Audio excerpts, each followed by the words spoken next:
What's good, YouTube? Today we're back with your boy Smells. Yeah, my cousin. Smell Today we're gonna do a Q&A. Wait, before the Q&A though, it's your boy Smells. Alright, let's wait. It's your boy Smells. Let's get straight into it. No, let's wait before we get into it. It's your boy Smells.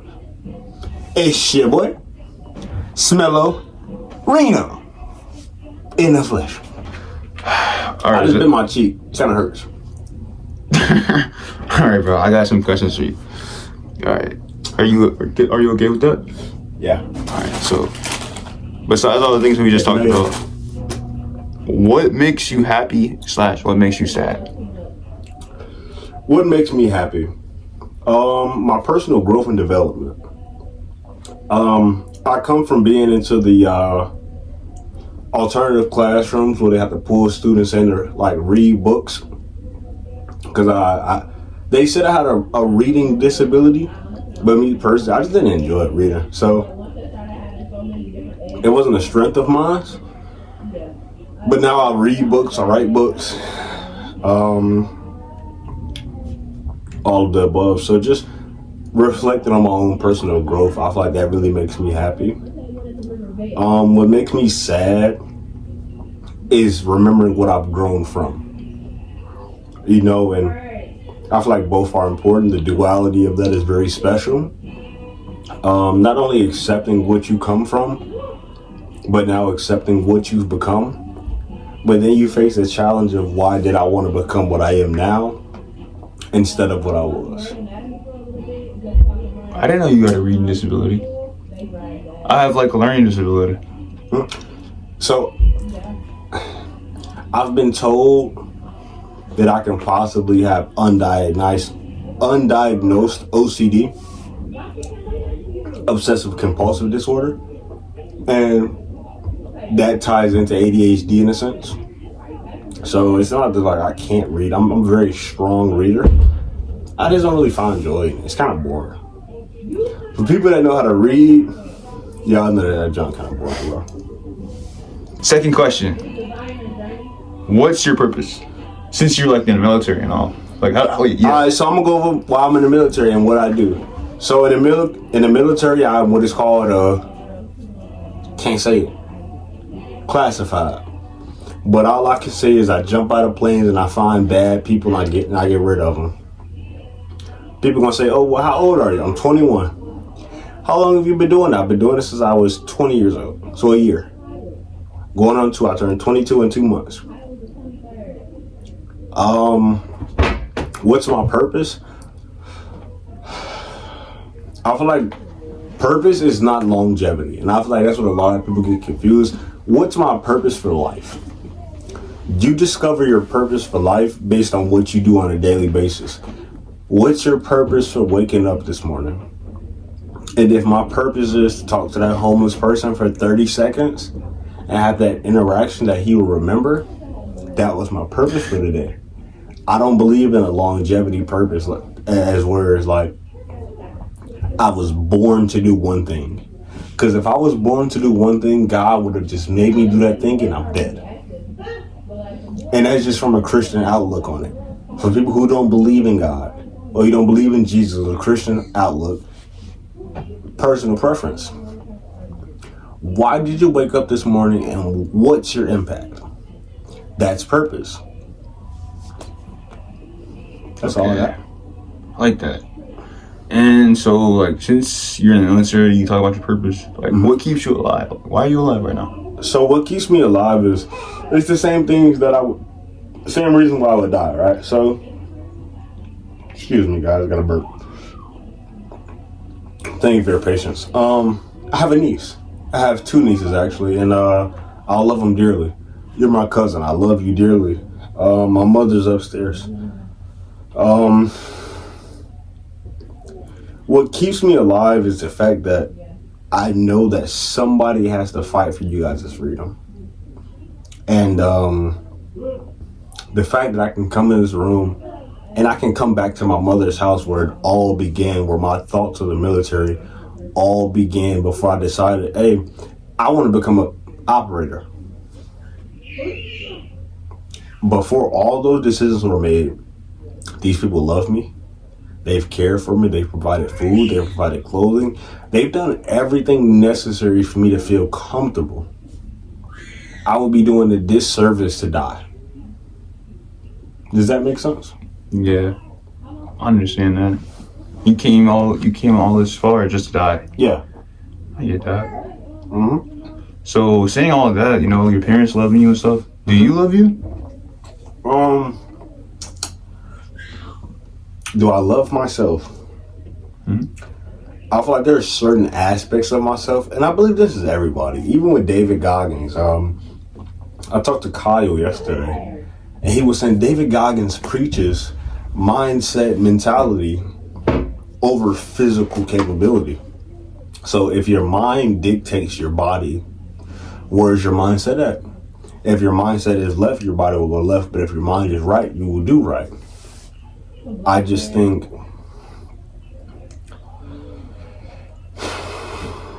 loving myself has been a challenge because I feel like I haven't done enough to fulfill myself. Mm-hmm. I'm in the Air Force. For you guys that's questioning, it's not very many special operations jobs in the Air Force. I'm sure you guys can narrow it down on what I do. But with that, dude, it's like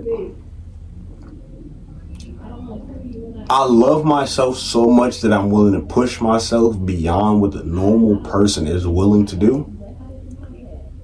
Cause I love myself so much, I will sacrifice myself for the next person. Cause I think that's what love really is sacrifice. And I think Jesus was an amazing example of that. He loved the world so much that he gave his only begotten son. Not that we would have eternal damnation, but for that we shall be forgiven for our sins. If he didn't love us, he wouldn't have sacrificed. I think love requires sacrifice. Look at your girl, for instance. Babe, what you want to eat today? Oh, I want Chick-fil-A. I want Chinese food. But I love her so much. Baby, let's get Chick-fil-A. What do you want, babe? Spicy deluxe pepper jack cheese, Powerade medium, large fry, Polynesian sauce. In reality, I want a chow mein, orange chicken. That's true. 2 spring rolls. That's it. That sounds good. But I love her so much that sacrifice ain't nothing. That's all it is, bro. And I got a question. So you being in the military and you trusting the military and everything in the world to lay down your life, despite like what's going on in the world, not to be like controversial or like political, but you see how like outside of America, you see how it is like placed, Yeah. It's like a war zone out there. Why do you trust in America? Why is America different than every other that you choose to put your life on the line? So that's a misconception. I don't trust in America. So, and don't get me wrong, don't misconstrue that, right? I love America. But when I say I don't trust in America, when it comes down to those minute details, when I'm breaching a home or I'm breaching a building or anything of that aspect, my trust is not in the country and in the flag. It's in the trust of the man that's like right here and the man that's right here, right? So when I line up and I'm about to enter and breach a room and I'm setting up that charge, I'm not trusting in the flag that they wear on their chest. I'm trusting in the training and the repetition that we have put in to perfect our craft, right? Mm-hmm. So my trust goes beyond the country and now it's micro. A lot of people focus on the macro of life. I focus on micro. Did that man eat breakfast this morning? Did he talk to his wife? Why is this off about him? Why is this right about him? Minor details that a lot of people miss it. They just throw out the window. But that's my guy. I have to know his next move from 100 feet away. Because that's what I trust. If he don't come into this room and now he's flushing his muzzle to the left side of the room and he's clearing it because he's done it a million times. He's practiced it. He's giving it reps. I trust him. If I take a shot, oh well, I know he did everything he needed to do. Can I give him the same? So that's where trust comes in. Do I believe you are capable of doing what I expect you to do? Capability. I like that answer, man. And I got a question. So, like, you believe in all in this, you believe in your fellow man, but what about your off days and stuff? I know you work hard, like you said, you grind hard to get your max capability. But you gotta lie to yourself sometimes in the morning. You gotta say, of course, dude. I'm that person. I'm that nigga. If people think David Goggins wake up and he thinks, oh, I'm a fucking alpha, I can do this, you're bullshitting yourself, dude. It's a lot of days where that top tier guy is gonna wake up and think, dude, I'm a failure. Dude, I'm not where I need to be. Because if you don't have the mindset of, oh, I'm not there yet, you get what's called complacent. And in the career field that I'm in, we believe complacency kills. Kills what? You. If I'm walking a room lackadaisy, I'm just doing training, CQB training, we're using blanks or sim rounds. I'm walking in a room and I'm just shooting fucking balloons or blank targets. I'm just going through the motion, dude. I'm dead. Look at my uniform. Pink here, pink here, pink here, pink here on my face. I'm not dead because it's sim rounds. In reality, I don't have an elbow. I'm right-handed shooter. I can't shoot. I'm out the fight. I just got shot in the face. My face is gone.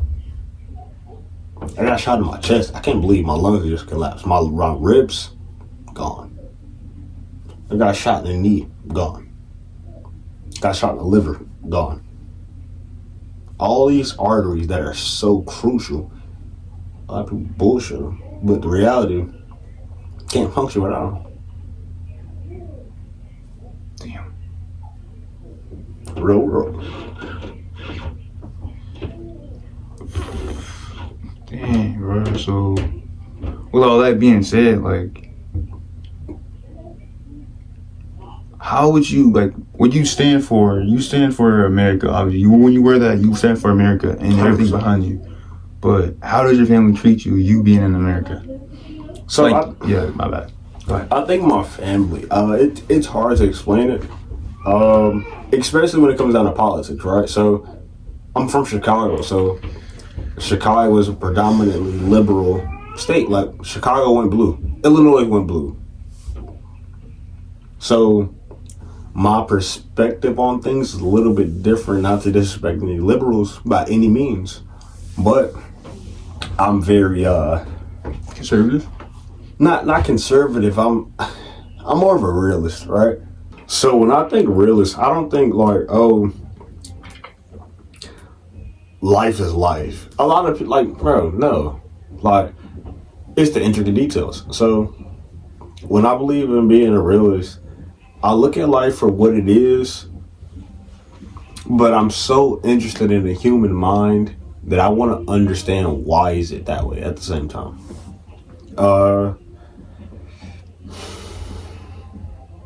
A lot of people, not to get too controversial on his channel, because this is his channel at the end of the day, but the Kamala Harris and Trump debates and things of that nature, a lot of people ask me, because I come from a predominantly Democratic family. So they ask, oh, well, why aren't you voting for Kamala Harris? It's more, right? So in certain countries, they won't speak to women. Women don't have the right to be educated. Women don't have the right to speak. I look at it from aspects like that, because for a lot of people, the president is just a president. But to me, that's my commander-in-chief. If that person says, Denzel, you're going to Gaza, I can't say no. Can't have him. I have to go and fulfill that mission.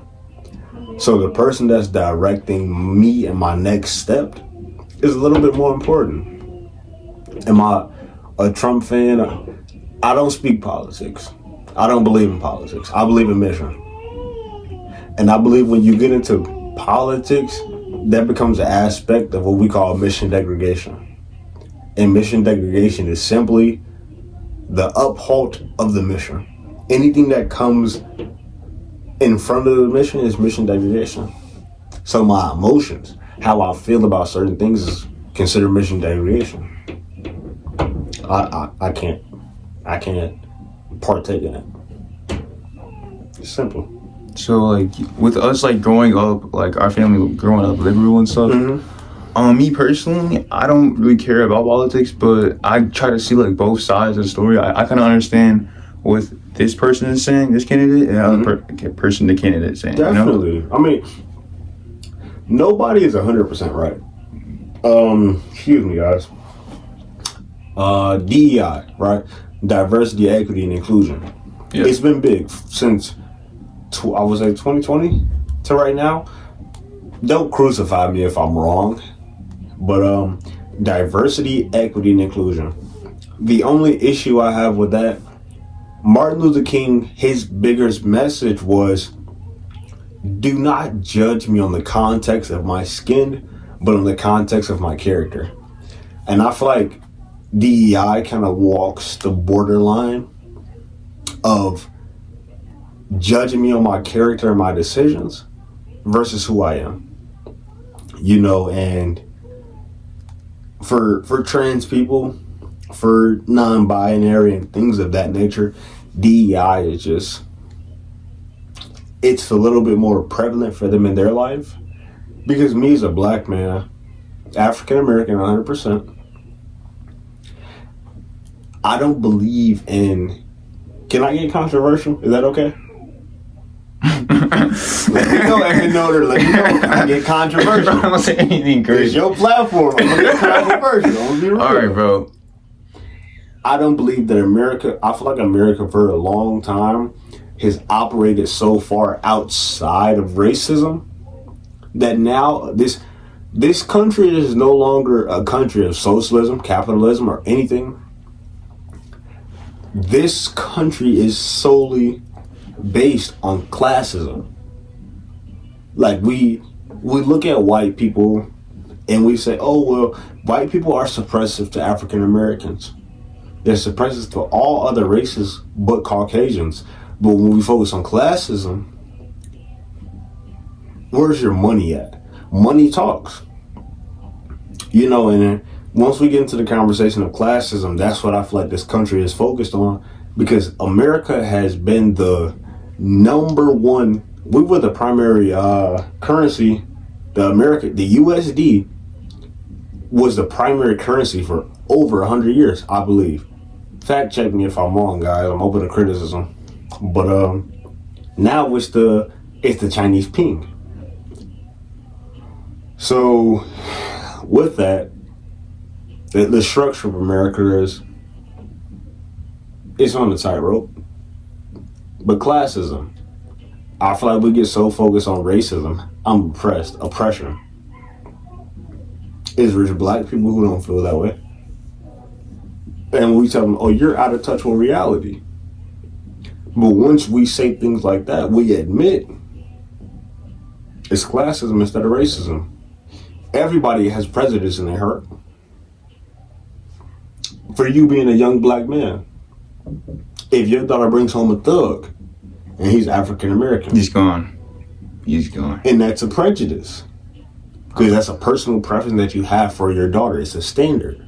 It's the same way to, if a Caucasian male says, I don't want my daughter dating a thug African American, or my only understanding of African American teenage males is that is the life that they want to portray, I'm going to feel away.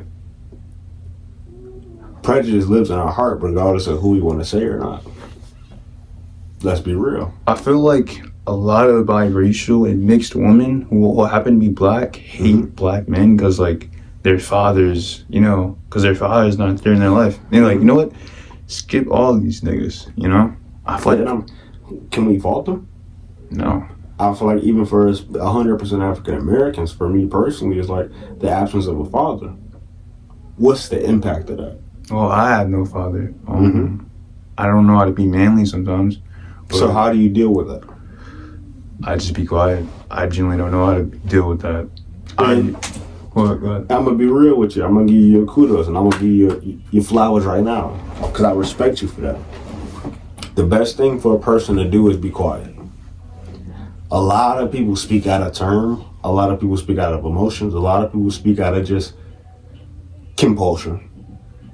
But a person who can discipline themselves to be quiet, that deserves respect. So I give you respect for that. Thank you, man. Yes, sir. All right, next question before we get more controversial. Okay.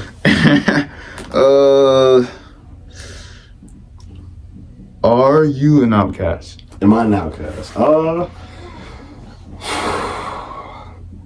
Black community. Let's use that as an example. In the black community, Yeah. African American community, we're very diverse within ourselves. We are not all the same. Charleston White is a great example. I watch him frequently, and he says, "I'm not searching for black people. I'm searching for my people." And a lot of people think, "Oh, so what does that mean? We're all black, so we're all the same?" No. Think about slavery, for instance. I think a lot of people, when we talk about slavery, we refuse to dissect it. You know, the house Negro and the field Negro. The mindset of those Negroes is so much different. But what's the name of them? Negro. I'm a house Negro, but to me, I eat with massa. Massa feeds me. Massa clothes me. Massa doesn't make sure, he makes sure that I goes to bed on time. And all of these things. So when the field Negro comes to me and says, "I want to leave here," the house Negro says, "Why?" "Massa give me medicine. Massa give me food. Massa let me take a bath. Massa love us." So it's different. It's not the same. One of my biggest takes is perfect example that I think a lot of people can relate to. Black Panther. We look at Black Panther, and in his view, it's the preservation of Wakanda. What Wakanda has, Wakanda needs. Vibranium or anything. Versus Killmonger. His view was what Wakanda has, the world needs. So why take away from the world for the preservation of Wakanda? What's more important, what my people need, quote unquote, or what the world needs? And I think for African Americans, we get so stuck on what do we need as a race? We kind of adopted this selfish mindset, if I'm being real, which is kind of, it's minute and it's sad, but can we be blamed for it? Probably not. But like, we are the trendsetters though. Everybody, you can see a nigga from France trying to talk like an African American. Why? I don't know. But like, bro, you know what diaspora means? What Diaspora? I forgot. Like, different types of black people. Like, African Americans. Like, I feel like we had the most influential culture ever, bro. You can see West Africans, South Africans try to talk, walk like, and imitate African American culture, bro. And they come here. But I feel like the respect we need, because like people of color, the people that are non-white, when they come here. But why do we blame them? I know I'm not, but like when they come here, like I'm not saying that they should like bow down to us or stuff like that. I'm just saying like they should at least acknowledge, hey, like without Martin Luther King, without him putting People of color? Yeah, like without that, like we would still be getting hanged and stuff. Why do you believe that? Because so like, if before before Martin Luther King passed away, his final message, or one of his final messages, was, "I'm sorry, but I fear that I've led my people into a burning building." And what he finally came to understand was, I think black people got so caught up in being accepted that we settled for less. You know, and when you really look back on those times, we didn't want. Let's be real. I'm going to get controversial. I'm going to stay controversial on your channel because that's me. I'm controversial. Let's be real. Soul food is better than any type of food a white person make. Am I lying? no. I'm being real. So when we look at Mama and we look at Granny and we look at the things Granny was cooking, Granny got the pecan pie, Granny got chitlins, Granny got pork chops, We're gonna got cornbread, collard greens, all this. We want it to be accepted. I think we've settled for inclusion. I think we fought so hard to be included that we forgot the main mission. What's the main mission? Diversity. I want to be able to walk into this white cafe and not be harassed or hanged. That don't mean I want to eat that. Just because I can do it, that don't mean I want to do it. And I think that's where a lot of people get stuck. I feel like we get trapped in the mindset of we're forcing it. Perfect example. I was just watching the movie The Great Debaters. And when they went to go debate in Alabama, the young white man claimed, I don't feel that diversity should be forced upon us. I feel like it's something that we should be able to warm up to. And it's a hell of a point. Why force something on somebody that they're not ready for? Because now I'm going to reject you for that. Because I feel like you're trying to force something on me. I can't handle what I can't handle. Let me take my time and acclimate myself to it. Acclimation is key. Because with acclimation comes understanding. But if you force it, I don't understand you. I don't know why you want to be here. You're just another Negro. Simple as that. Yes, go over a little bit over here. My bad. You're good. Okay, so with all that being said, do you want to die? Oh, do I want to die? No, I love So, I got a girlfriend, right? I love her. That's controversial in itself. But, no, I don't want to die, man. My job that I want to pursue, my chances of dying are high. But, I don't want it. I accept it. Yeah, like, I meant to, like, rephrase that question. Like, with all this controversial stands and stuff like that, do you want to die behind your word? Like, you against 100 other niggas, and you say this. So what am I dying for? For your word. Like, Martin Luther King, he died for his stuff. No. Martin Luther King didn't die for his word. Whoa. I'm saying, like, you standing in front of 120 billions of 7 billion other people against your world. They're going to kill you against, like, cancellation. Let's say cancellation. They're going to cancel you in real life. Would you stand for that? For everything you just said? Would you say it in front of the whole world? Even if it means for you to die? Would you do it? Yes. Malcolm X. If you go back and you watch the Malcolm X movie with Denzel Washington, it's a very minor detail. But he smiled. He let off a slight grin before they shot him with that sawed-off shotgun.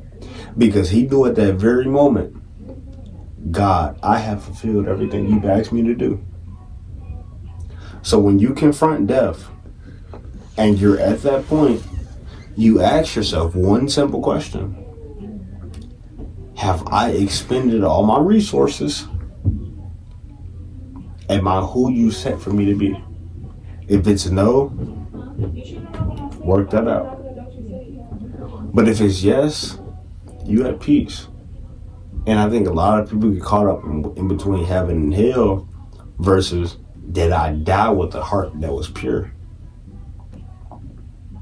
Because if God decide, Denzel, I want to judge you off your heart. Did I have a pure heart? No?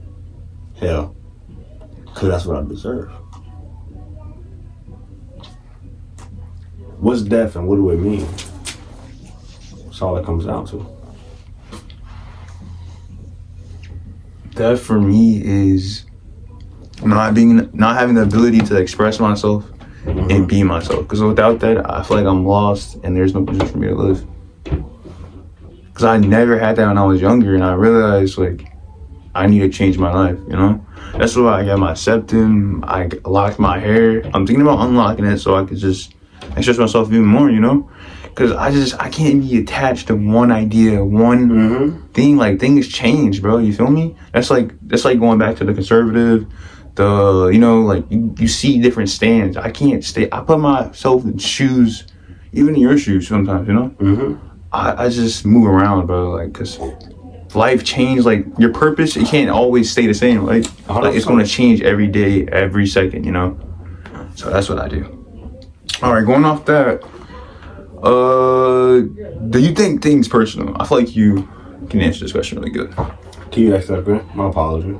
Do you take things personal? Yes. And why is that? Do I take things personal? So when I say I'm the type of person, so we look at firefighters, because that's the purest thing. I've never seen a firefighter be bashed, but that's my purest form of sacrifice, outside of Jesus, of course. A firefighter is a person who is willing to set their life in the back for that person who's inside that building. That's how I view myself. When I was talking to Mark, he told me, he said, bro, you're not Jesus. You don't have to sacrifice yourself for these people. Which I thought was kind of ignorant, but it's his personal view. He doesn't understand that with sacrifice comes greatness. Peter Parker in Spider-Man. Spider-Man has to sacrifice being Peter Parker to be Spider-Man. Batman has to sacrifice being Bruce Wayne to be Batman. How great is your sacrifice? That's the simplest question. And with that sacrifice, once you make it, are you comfortable with it? Probably not. But are you going to make that sacrifice every day? Yes. And that's me. I'll sacrifice everything, every ounce of blood, every thought, every moment of love, every good memory, so you can drop this content.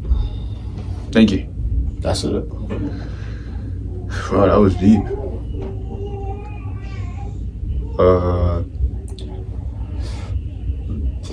Dang. I take things personal because, like, I feel like I was more feminine when I was younger because, like, I didn't have a dad.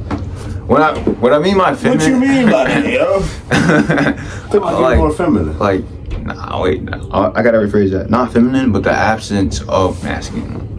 You feel me? I was a very shy kid, I literally had no real friends until probably like 5th grade. I'm still friends with one guy, Jaden. Yeah, I was just always scared to be myself, to walk, to even like go outside, I was just a very shy kid. And I took things personal because I know I can't go with y'all, with other people say, For example, like when someone tried to say, hey, like downplay me about something, I can't say anything bad because like I have no personal experience, you feel me? I've always stayed in the house. I've always went to church. I've always went to school, and it's the only things I've ever done. And work too.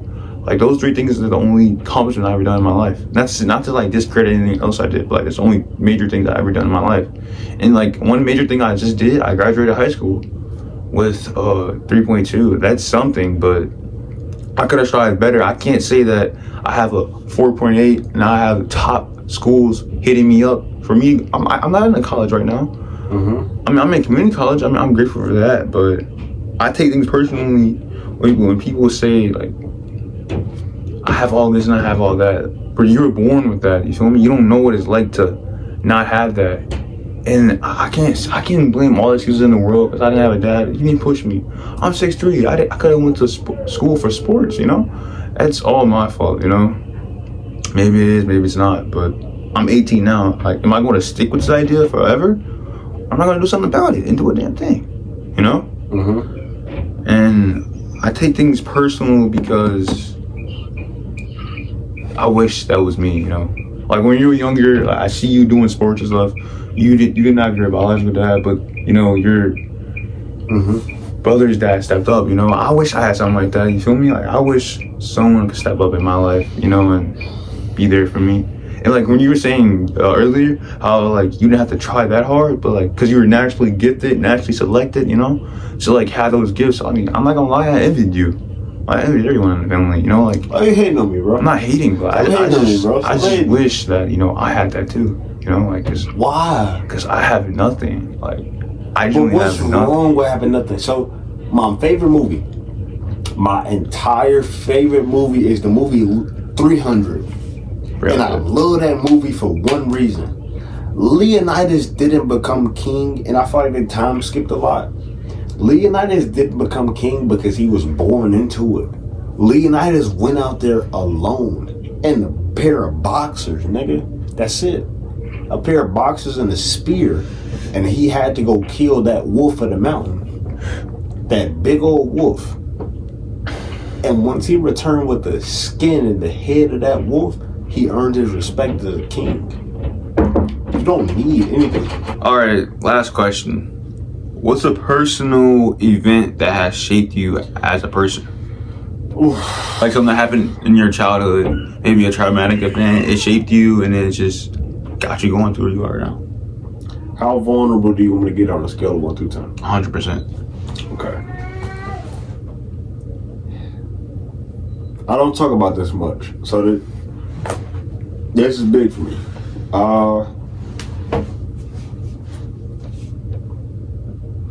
I was young, and I went to the grocery store with my mother, and at the time, my biological father was in a custody battle for my 2 older siblings, and he would tell me that he wanted me to come see him and spend time with him, and I was frustrated because it was like, in my mind, I thought my mother was keeping me away from him. And we were at the grocery store one day as my mom was preparing and buying groceries and things of that nature for my siblings to go visit him for the weekend. I was mad because it was like, Ma, he said he want me to come. Why don't you want me to let him go? And she looked me dead in my eyes in the grocery store and she said, Denzel, if he wanted you to come to his house, he would have fought for you at court like he did your 2 other siblings. And it broke me. As a kid, I didn't speak for the rest of that grocery trip. And as kids, we prone to, Ma, can I have this? Ma, can I have that? I didn't. Internally, I cried, but I didn't show it. But that situation really broke me, and it broke down the scenario and the reality of it of, do he love me as much as he proclaims? Or is my mom loving me so much that she wants to protect me from it? But that really changed me as a person, bro. And I don't speak on it much.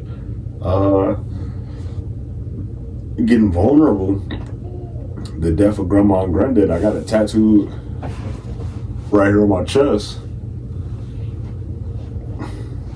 It impacted me a lot, bro, because those were people who I learned love from. My grandmother and grandfather had the purest version of love I've ever seen. For one, it was Christ-led. For 2, it was pure. I've never heard my grandma down talk my grandfather, and vice versa. I've never seen my grandfather give another woman a side eye, checking out her booty. I've never seen my grandmother look at another man with hopes of being with him. It's the purity of it. It changed me, bro. Like, once you understand somebody else's perspective, it will change your life in a way that you never knew. No matter how minute that person can seem in your eyes, or how low value they can seem, everybody's value and everybody's perspective and perception of reality is real to them. So don't degrade it. Accept it. Be open-minded. Really up. Wow, that was beautiful, man. I never knew like you had that. I mean, like me having like the same thing, like my dad, like when he got out of jail, you know. Mm-hmm. like he said he'd be the best person for me, you know, like I'm gonna be a better person, I'm gonna be all that. And this nigga came when I was in 2nd grade, so when I was like 7, he came out of jail. Because before that, I never seen him. I only visited him like once or twice. So when he came out, I was like, Mom, I want to go and see him a lot. I want to do all this and that. But then this nigga never came, you know. And it was like the one thing that broke me was like he never knew my birthday. He was like, how old are you now? I'm like, wait, what? You don't know how old I am? Then like when he was like, hey, why don't you call me? Like he was like, the phone works both ways. But I'm sitting here confused at my recital and stuff. Like, where is he? Like, what you mean the phone works both ways? I'm a young kid trying to figure out who I am. And like you, like having someone that you love and respect, you know, a figure in your life just come up and just show, that means so much, bro. But I didn't have that. I mean, I had my mom there, but like my dad there, I didn't have that. I seen everybody with their two household parents. That just broke me, man. And then like that event, like it just made me realize no one's going to be here forever. Like everybody's temporary. If my dad didn't want to show up for me, why would I care about what other people want to show up for me? You know? Like I just accept it. I mean, I still care about it. But I just accept it. I'm like, all right, it's cool, you know. But like not having it just, I don't want to say it made me bitter, but it made me bitter, bro. I ain't gonna lie. Alright, yeah. If you guys like this video, please hit that like, subscribe button, because this is the end of the video. And first time coming on the end of the show. This ain't my last time on the end of the podcast, bro. I promise I'll be back. Hopefully he decides to turn this into a podcast and let it break it up to clips. There's a lot of gems in there, man. I'm being pure, I'm being vulnerable. If you guys got any questions about the Air Force and special operations and what I do and what I want to pursue, just hit me up. If he plugs my Instagram or anything like that in the bio or something. You want to show him too? Yeah, sure. If you want to hit me up on Instagram, my Instagram is D_Molex7. If you want to find me, that's pretty much it. I'm not really big on social media. If you guys want my phone number or anything, dude, just hit me up. You want my email? Shoot it. I'm open, I'm transparent. Just let me know. That's all I got for you guys, man. Alright, thank you guys for saying this in this video. If you guys enjoyed it, hit that like, subscribe button, share, comment, and peace out.